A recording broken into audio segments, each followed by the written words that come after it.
Today we'll talk about dependent origination concerning the dependent seizing or the dependent quenching of things. We'd like to call this paticca nirota. Nirota means quenching or ceasing. The aspect of this story, which is the dependent arising of things, is called paticca samuppada. And then the dependent quenching, the quenching down of things, is called paticca nirota. This quenching simply means not arising. To make something so it doesn't arise, doesn't occur, that's what we call quenching. So quenching is the opposite of arising. For this quenching, it's best to quench this process at the very beginning. But if we're unable to catch it at the very start, then we can quench it at the next instant, the next moment. We need to talk about both possibilities for quenching the process of dependent origination. Please recall the last lecture where we pointed out that the beginning of the dependent origination occurs when the inner sense organ, the outer sense object interact, and then consciousness arises. And the three of these together are called contact. And so we must know how to deal with this from the moment that sense consciousness arises. That's where we have to be able to cope with the situation from the moment that sense consciousness arises. Or we can say that we must be able to deal with it at the moment or in the moment of patsa, or contact, when these three things, the sense organ, sense object, and sense consciousness, function together. We call that contact. And in that moment of contact, we must be ready to cope with the situation. If we don't catch it at the moment of contact, if we slip or are careless, then we still have the opportunity to cope with it at the moment of vedana, at the moment when feeling arises. We can still solve the situation. So if we slip or err at the moment of contact, there's still a chance to deal with this at the moment of feeling. If we don't get it at feeling, there's still a chance to manage things at the moment of desire, of tanha. And if we miss our opportunity there, then we have to stop it at the arising of upadana, attachment. But the longer we take, the harder and harder it gets. The best, most convenient and easiest place to deal with this arising, this conditioned arising, is at the moment of contact. As feeling arises, it becomes more difficult. As desire arises, it becomes very difficult. And then once attachment arises, it's almost impossible. Now, the way to cope with the situation at the very beginning is to have sati, mindfulness, right there in the moment of contact. If mindfulness is in time, at the moment of contact, we're completely able to deal with this dependent arising.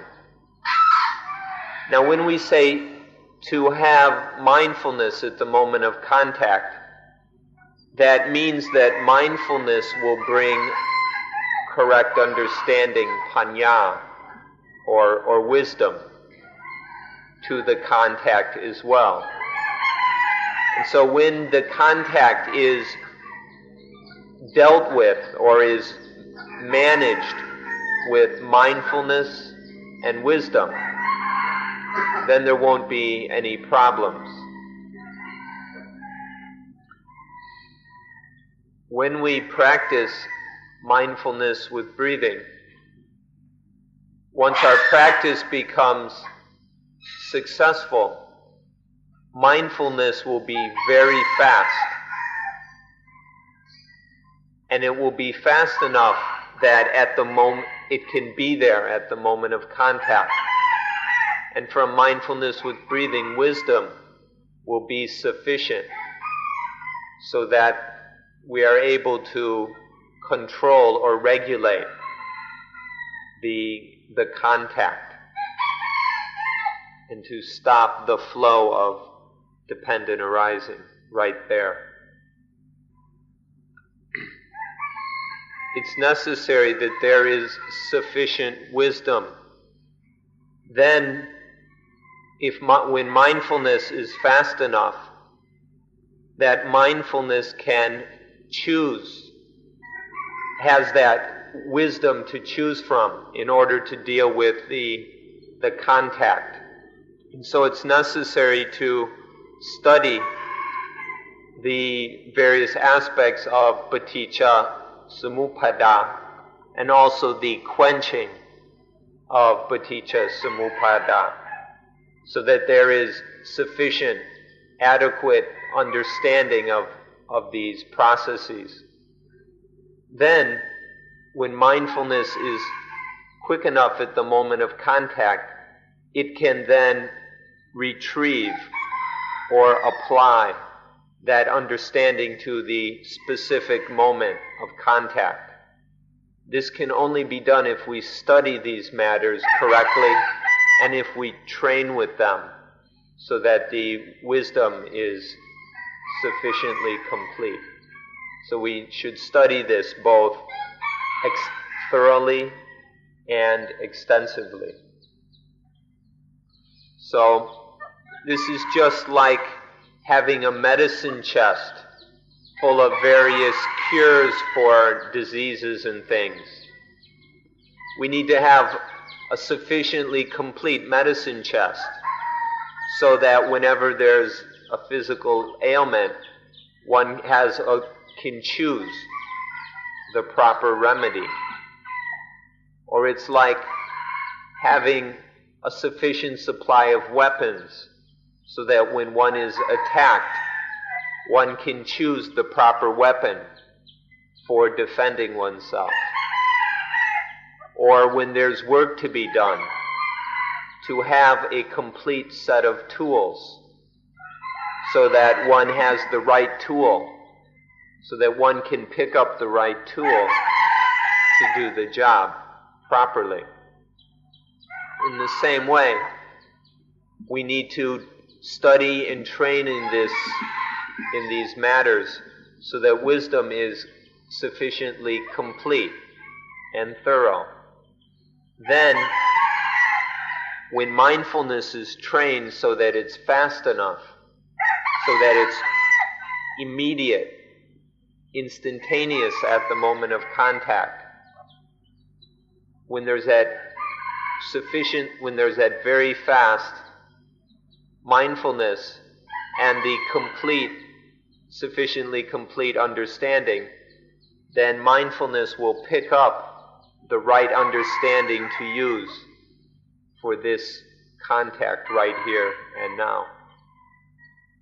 So please don't lose interest or be bored by our study of Paticca Samuppada. We're going to look into it in sufficient detail for you to develop the understanding that everyone needs. If we explain this or describe it in all its completeness, we must say that we explain it like this. Understanding is developed through study and practice so that there's enough wisdom. Then whenever anything happens, or when anything arises at the eyes, ears, nose, tongue, body, or mind, then mindfulness is right there instantly, right in the moment of contact. And then mindfulness goes to wisdom and it retrieves the particular or the wisdom that's appropriate for the particular case. And then it brings this wisdom, this specific wisdom, and applies it in this specific situation.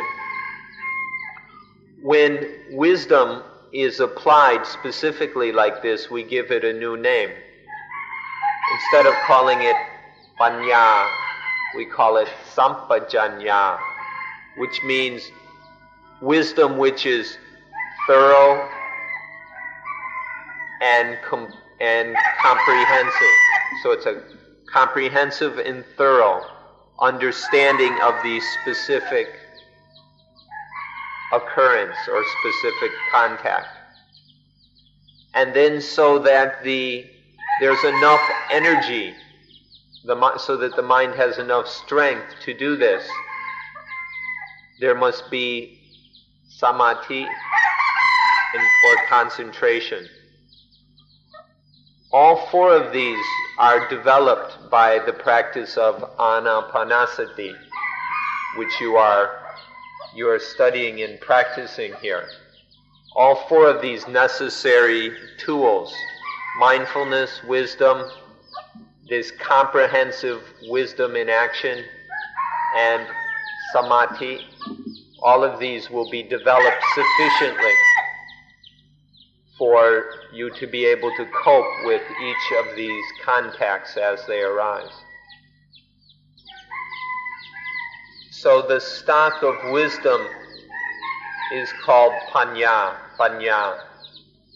And then that specific wisdom, which is used, the understanding in function, the applied understanding of this for the specific case, is called sampajanya. Sampajanya is this comprehensive understanding.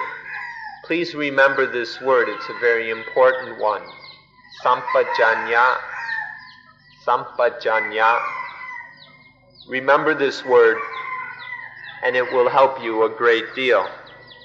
Then there's mindfulness, which is the companion of this sampajanya, and the two together oversee or deal with the experience. And then the power, the strength of samadhi provides all the energy that's necessary to deal with this situation. These four things are something that we need to know about and know and understand how to use. So please give adequate consideration to mindfulness, wisdom, sampajanya and samadhi. And so, when there is sati, mindfulness, fast enough to be right there at the moment of contact, and then from the stock of wisdom it applies the specific sampajanya. When this occurs at the moment of contact, then instead of this being a stupid or ignorant contact, it's an intelligent contact. By intelligent we mean that there is mindfulness and understanding at the moment of contact. If there isn't this wisdom, then it will be an ignorant contact, and it will follow the flow of dependent origination that leads to dukkha, to suffering. But if there's mindfulness and wisdom at the contact, then it will be the opposite. It will be a wise contact. And then instead of the dependent arising of suffering, instead there will be the dependent quenching of dukkha. If the contact is wise, then the vedana that arises will be wise. When we talk about wise feeling, what we mean is that the mind understands this feeling correctly. The mind sees that feeling is just a natural thing. It occurs naturally in the way we've discussed. And so the mind, whether it's a pleasing or unpleasing feeling, the mind doesn't fall into liking or disliking the feeling. The mind isn't tricked by the feeling. This is the meaning of wise feeling. If it's ignorant contact, then there's ignorant feeling. And the pleasant feeling tricked the mind into liking it. If it's an unpleasant feeling, this tricks the mind into disliking it. And sometimes there's not a very clear feeling, and this leads the mind into doubt or confusion.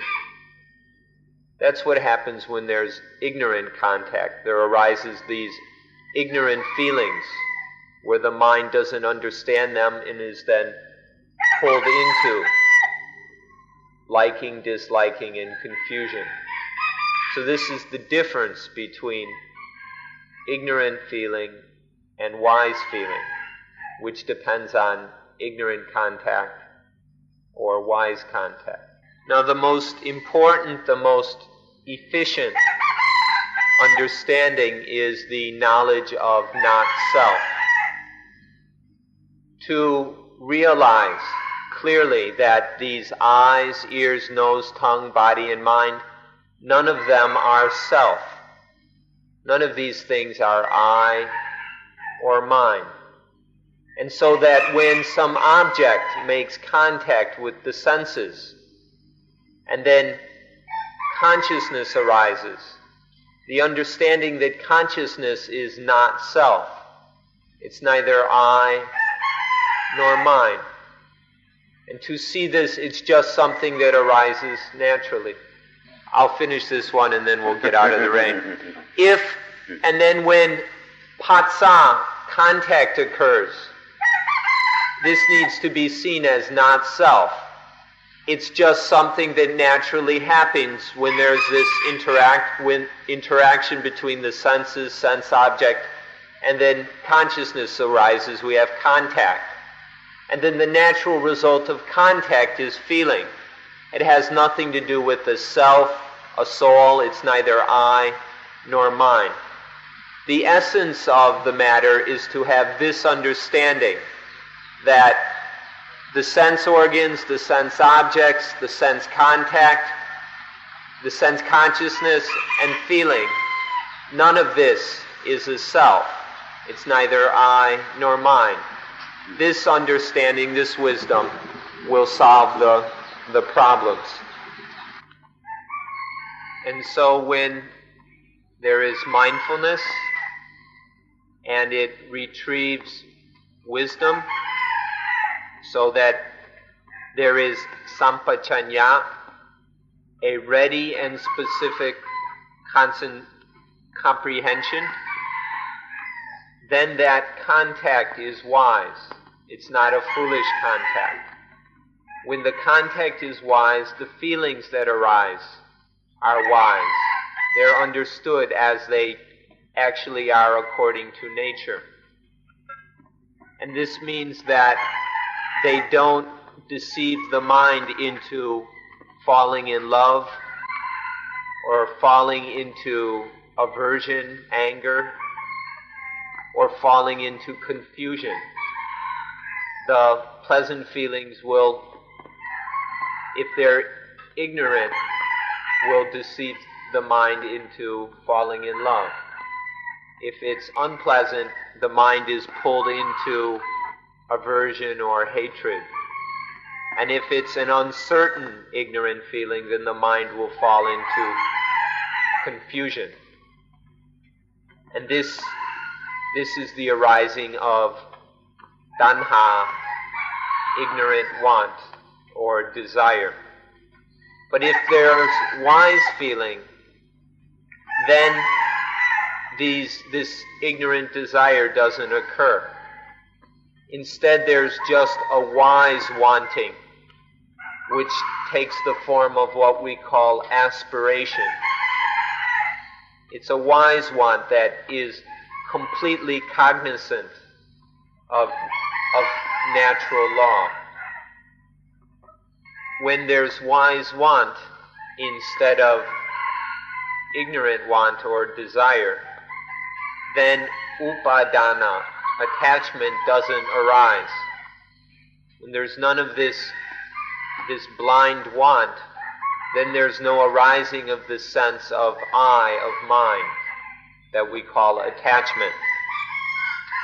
Instead, when there's this wise want or aspiration, there arises the knowledge or understanding of what needs to be done to deal with this situation.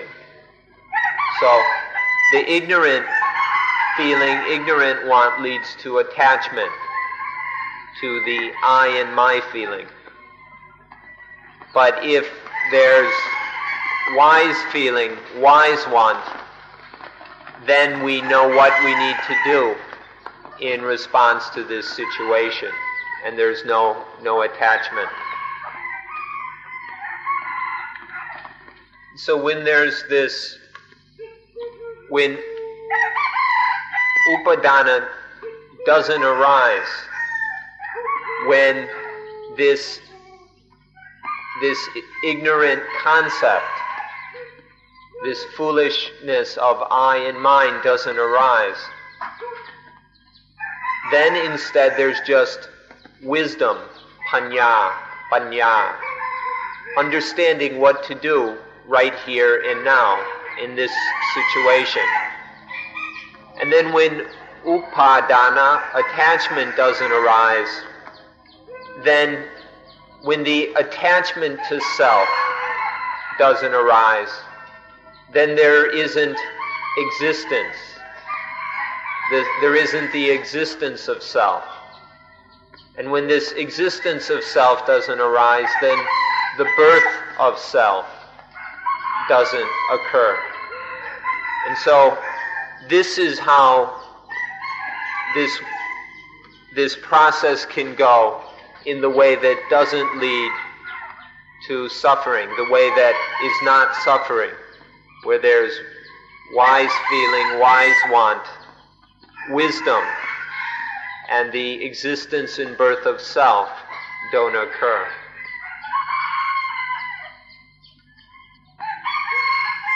So when anything happens to the eyes, ears, nose, tongue, body, or mind, when some sense object comes in.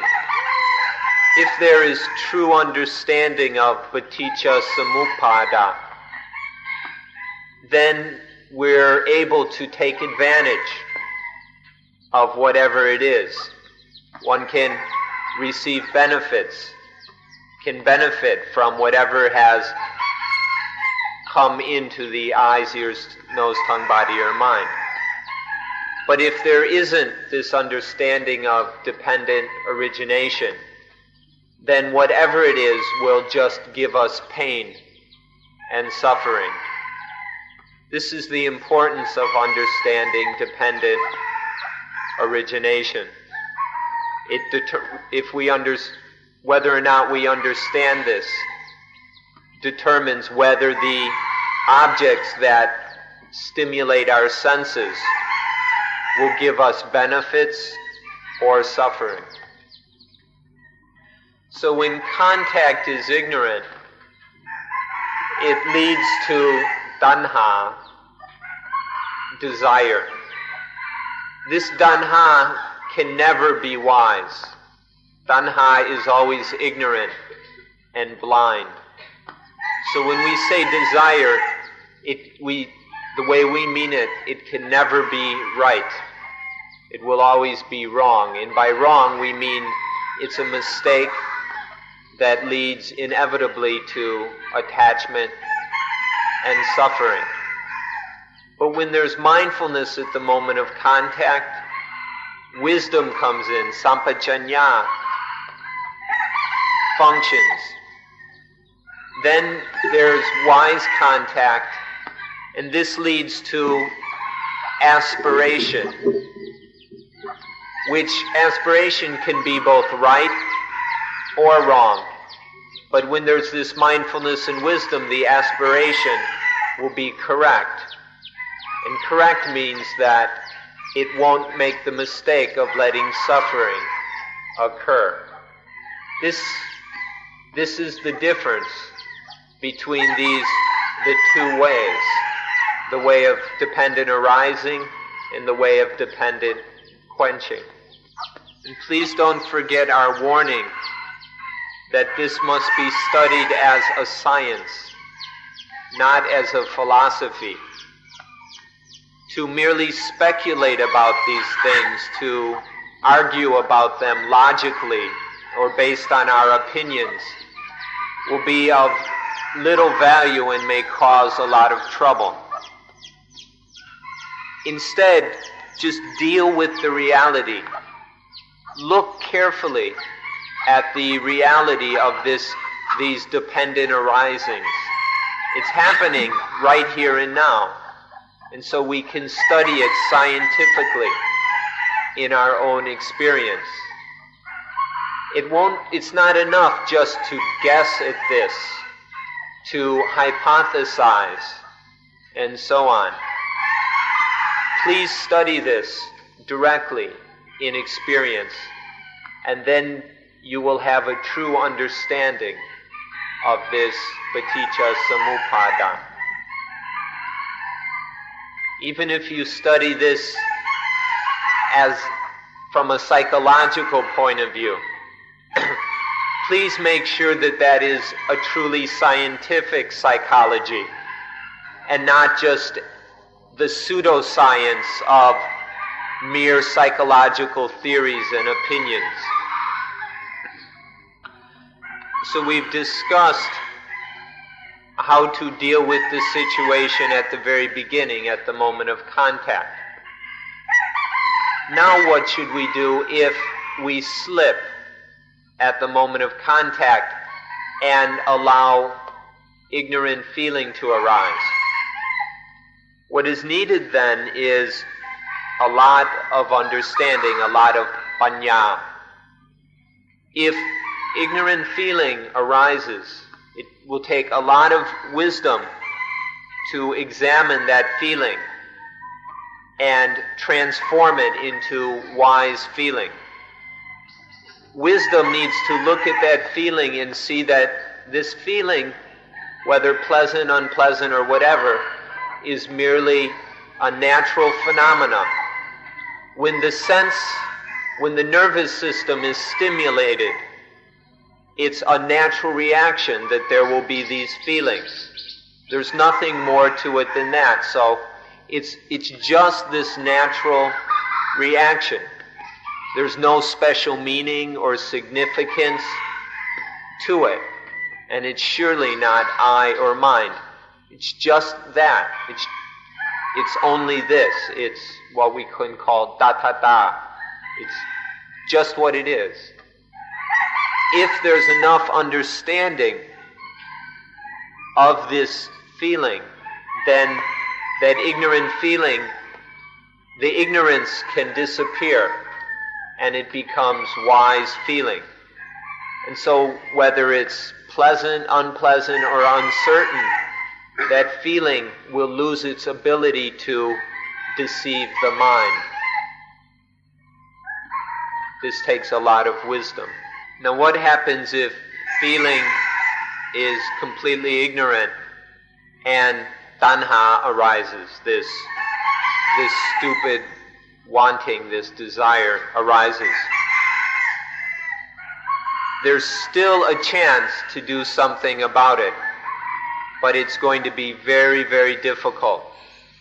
To deal with tanha, mindfulness must be incredibly fast. Wisdom must be thorough and complete. Sampajanya must be very specific, ready and together right there.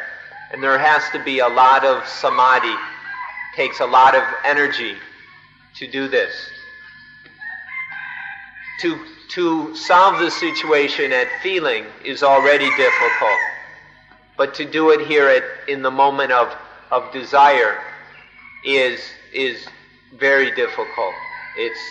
It's almost too much for us. But if there's an incredible amount of mindfulness, wisdom, sampajanya, wisdom in action, and samadhi, it can be done. What we need to do is that if there's enough, if sati is there and it's very quick, very clear, if wisdom can see the ugliness of this desire, to see what a foul and harmful thing desire is. If wisdom can see desire correctly, then there will arise an aversion to it, a fear of this desire and the pain that it will cause. If wisdom is strong enough, deep enough to do this, then the flow of paticca samuppada can be cut, even here at tanha, but it's very, very difficult, nearly impossible. But it's still, we have to try if it's gotten this far. And so, if there's desire is ended or stopped, then there's no attachment coming up. When there's no attachment to self, the existence of self doesn't arise, and then the birth of self doesn't occur. And then there is nothing to suffer. There will be no dukkha. So this is paticca samuppada in the aspect of quenching. This is the end. This is the end of dukkha, or the quenching down of suffering. We can call it the quenching or extinguishing aspect of dependent origination, or we can just call it paticca nirodha, dependent quenching. Now we need to look at the situation where upadana or attachment arises. We need to be able to deal with this somehow, because attachment to self inevitably will cause suffering. So if we can't stop it here, it's going to lead to dukkha. So we have to find something to be able to do in this situation. What we can do is we need to understand what is meant, what the self is, or what this idea of self can mean. When we talk about self, we can do it in three ways. And to deal with attachment, we need to understand all three of these ways of understanding self. The first way is called atta, which is one extreme of the complete, full-blown self. And then the other extreme is niratta, which is nothingness, that there's nothing at all. It's a complete denial of the self and anything. And then the third is anatta, which is the self, which is not self. On the one extreme is the self that is grasped at and believed to be a real self. On the other extreme is the self that is denied, that is annihilated. But in the middle is anatta, the self which is understood to be not a self, the self which is not self. We understand these three ways of seeing self or relating to self, then it'll be much easier to cope with the arising of attachment, and we may be able to do something about it. If the attachment is positive, it leads to this atta, the full self, this complete belief in a self that is really a self. If the attachment is negative, then it leads to this denial, this no self, there's nothing. But if there's neither positive nor negative, if there's no attachment to positive or negative, then there is merely the self which is not self. See these three clearly. On one extreme is the full self. On the other extreme is no self, the extreme of there's no self at all, nothing. And in the middle, there's the self that is not self. To understand this will allow us to be able to do a little bit or do something about the arising of attachment. So although this feeling or sense of self is something instinctual, something that's going to happen for all living things, especially for human beings.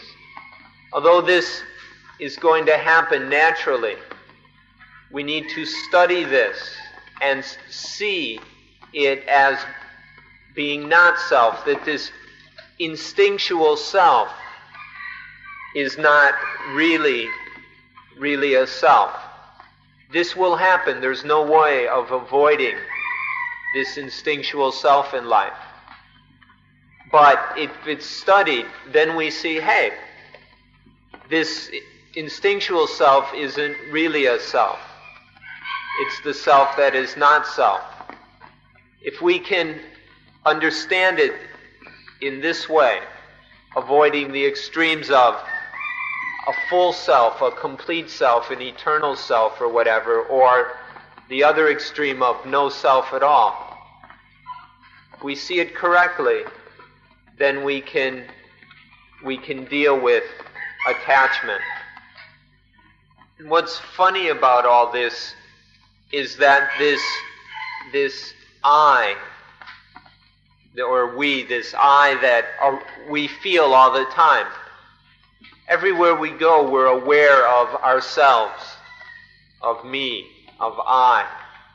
What's funny is that this I that we are always aware of isn't really I.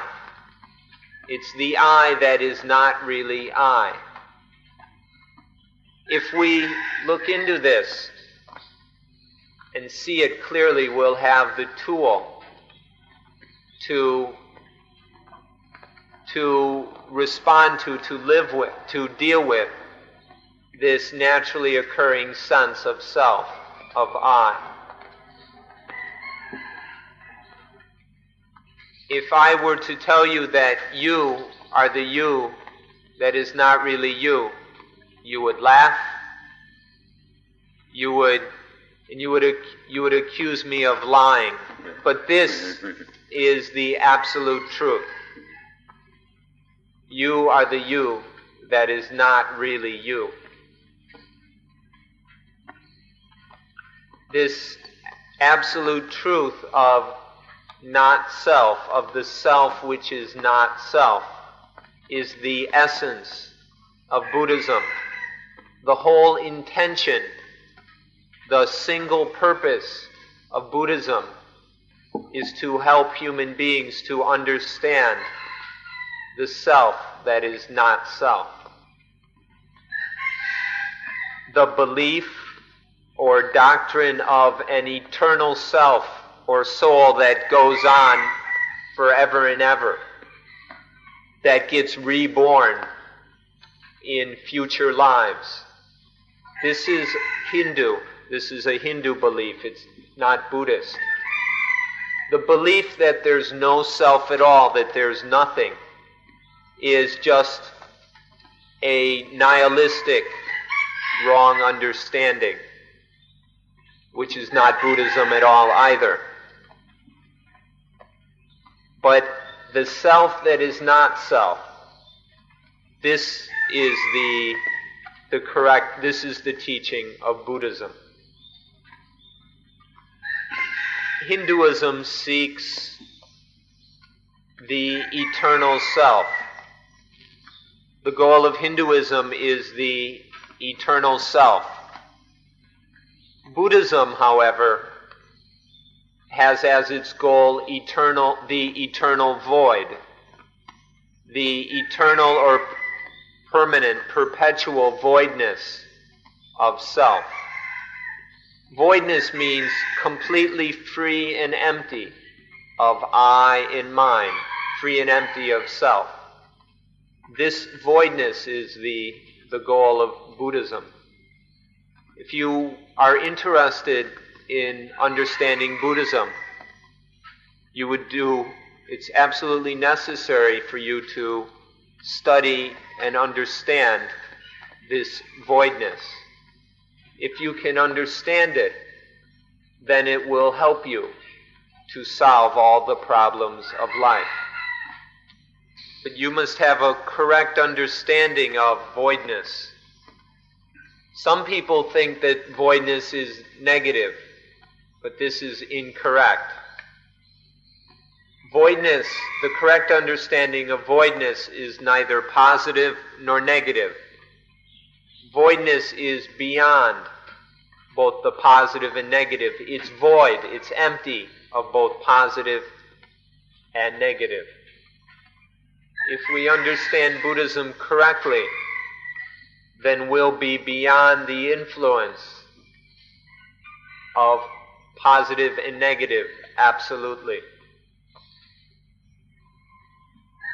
So if we understand this essence of Buddhism, the reality of voidness, then it will allow us to solve the situation of when attachment arises. If we understand that everything is absolutely void of self, void of I and mine, then we can cope with this situation so that suffering does not arise. So please give special attention to this matter. Study it so that it can benefit you supremely. So the understanding of voidness, of the void is what you need so that dependent origination will not cause you any problems. If you practice mindfulness with breathing completely, then you will develop this necessary understanding. In mindfulness with breathing, there are four main areas of study: the body, the feelings, Vedana, the mind, and then Dhamman, or natural truth. In the area that studies natural truth, there will arise a comprehensive and deep understanding of not self, of voidness. And so through a complete and successful practice of anapanasati, one will have the necessary understanding of the void, of voidness. The ability, skill, and understanding that arises from the practice of anapanasati will allow you to deal with dependent arising completely.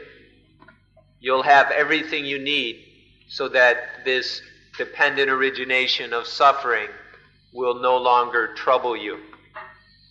So please give this practice of mindfulness with breathing meditation proper effort, attention, and dedication.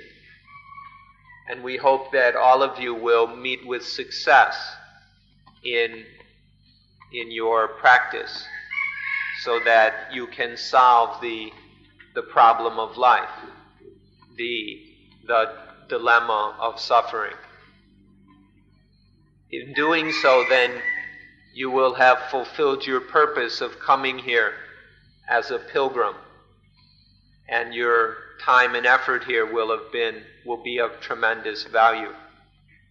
So we express our happiness once again that you have come for this purpose in this way. And we will finish today's talk also. Thank you for being good listeners in spite of the vagaries of the weather.